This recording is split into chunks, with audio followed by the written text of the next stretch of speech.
টানা কয়েকদিনের ভারী বর্ষণে জনজীবন যখন বিপর্যস্ত, ঠিক তখনই রাজধানী ঢাকায় রোববার 20 জুলাই খানিকটা বিরতি দেয় বৃষ্টি।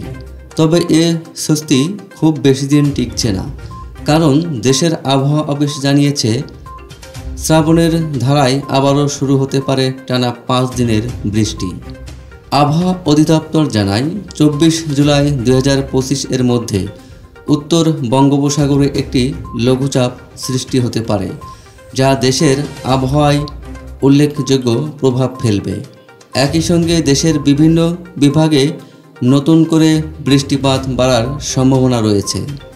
আবহাওয়াবিদ ডক্টর মোহাম্মদ ওমর ফারুক স্বাক্ষরিত পূর্বাভাসে বলা হয়, উত্তর পশ্চিম রাজস্থান ও তৎসংলগ্ন এলাকার নিম্নচাপটি দুর্বল হয়ে মৌসুমি অক্ষের সঙ্গে একীভূত হয়েছে।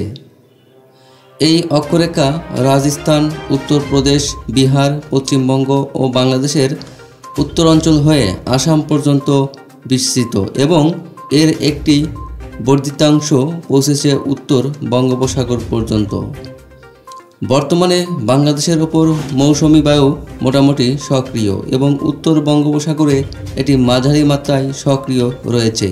এর ফলে আগামী 5 দিনে দেশের বিভিন্ন অঞ্চলে বৃষ্টির প্রবণতা বাড়বে। রংপুর, ময়মনসিংহ ও সিলেট বিভাগের অধিকাংশ স্থানে, রাজশাহী, ঢাকা ও চট্টগ্রাম বিভাগের অনেক স্থানে এবং খুলনা ও বরিশাল বিভাগের কিছু কিছু স্থানে দমকা হাওয়া সহ হালকা থেকে মাঝারি বৃষ্টি হতে পারে। এছাড়া রংপুর, ময়মনসিংহ, চট্টগ্রাম ও সিলেট বিভাগের কোথাও কোথাও মাঝারি ধরনের ভারী থেকে অতি ভারী বর্ষণও হতে পারে বলে জানিয়েছে আবহাওয়া অফিস।